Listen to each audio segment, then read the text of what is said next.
Now, we will learn basics of Boolean logic and conditional statements. Hopefully, you can see that writing simple SQL queries is not too difficult. The most technical part will be to figure out how to write the where conditional statements that reflect what you need to do in order to subset from the database. Now, let's look at Boolean logic. Boolean logic is used to build conditions to put in the where statements in SQL. For example, this where statement subsets the rows in the table for patients who are male and also age over 18. That means patients who are adult males. Boolean logic is simply done using truth tables. The three operators that you need to learn are not, and, or. This means you just have to learn the three truth tables here. First, not negates the variable. So not false is true, and not true is false. And means both conditions have to be true. So unless both are true, as in the last row, all other cases, the result is false, as seen in the top three rows. Or is the opposite. Or means either conditions can be true. So unless both are false, as in the first row, in all other cases, the result is true, as seen in the bottom three rows. For this class, you must learn the three truth tables here. Once you have learned your three truth tables, it is a simple matter of doing the logic and filling out truth tables one step at a time. You should practice doing this so you understand how to fill out truth tables. Here is one practice problem of filling out the truth table to get the answer to a given expression. First, you fill in the truth table with all possible combinations of x and y, like this. Next, you fill in the truth table for the first component, x and y, like this. Then you apply the not in the front like this. Now, you work out the next expression, x or y, like this. Then finally, you can work out the final condition, taking the or of the two components like this. So the final truth table for the expression would be like this. It states that given the x and y in the first two columns, the result is in the last column. You can see that in this case, no matter what x and y are, the expression is always true. A few other things to be careful on as you learn to build the conditionals in the where statement. If you are wanting to match on the string, for example, Hispanic, then you need to remember to quote it. If you quote it, this means find all rows that have the value Hispanic in the column race. But if you do not quote it, like the second example, you are asking SQL to match up two columns, column race and column Hispanic, and find all rows that are identical values in these two columns, rather than checking to see if the value in the column race is Hispanic. Do you see the difference between the two statements? Also, you have to be careful with capitalizations, as small and large letters are not the same.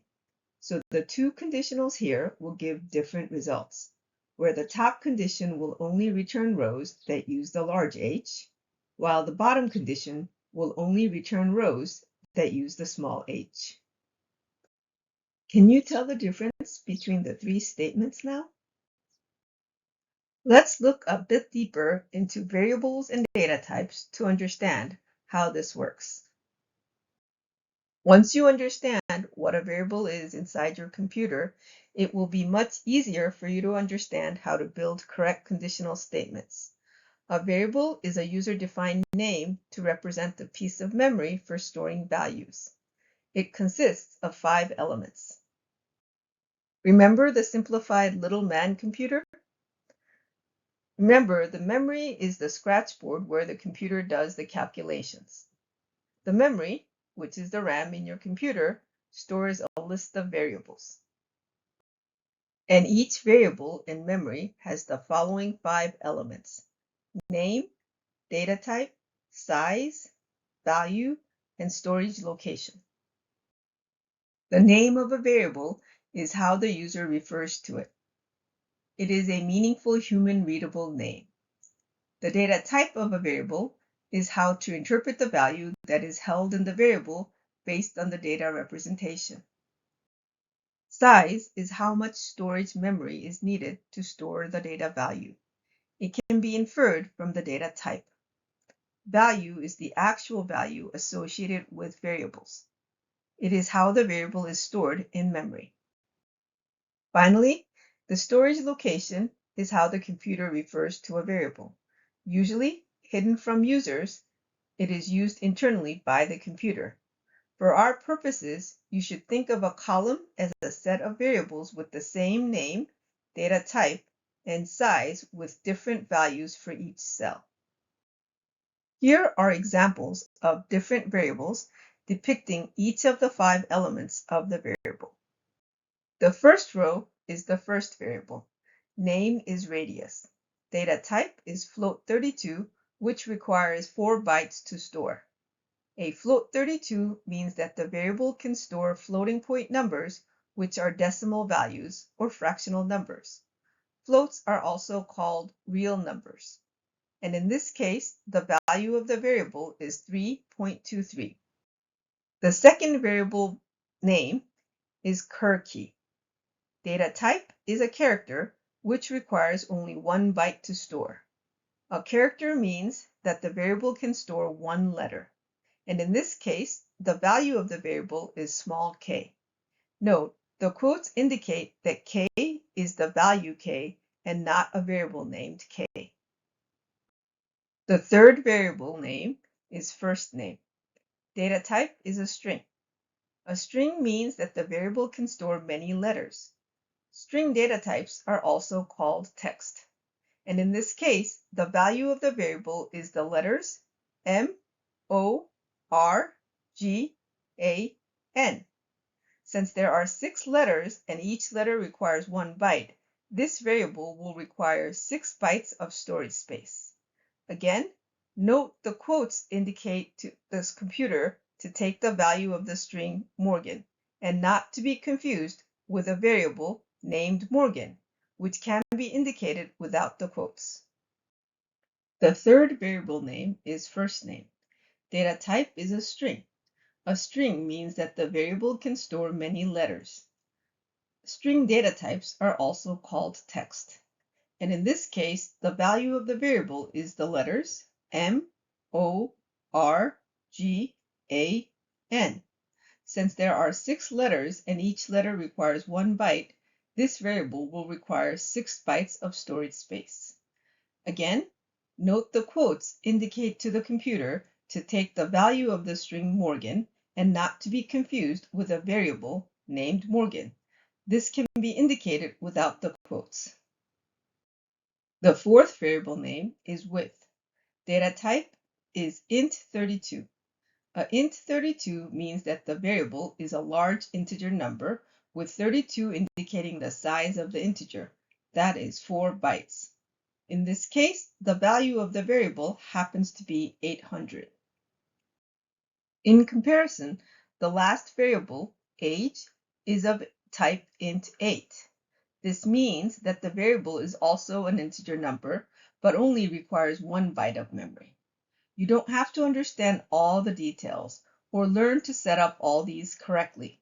The most important for writing and troubleshooting conditional expressions is to understand data types because the same value stored in the computer means different things depending on the data type. Here is a concrete example. In this example, all 3 variables, age, race, and date of birth, stores the number 10000001. This is how 65 is written in binary form that computers understand. Because the data type is different for each variable, when the computer reads in this binary number and operates on it, it is interpreted differently. The column interpreted value depicts how the computer will treat it. When it is an integer, it will treat it as an integer number 65.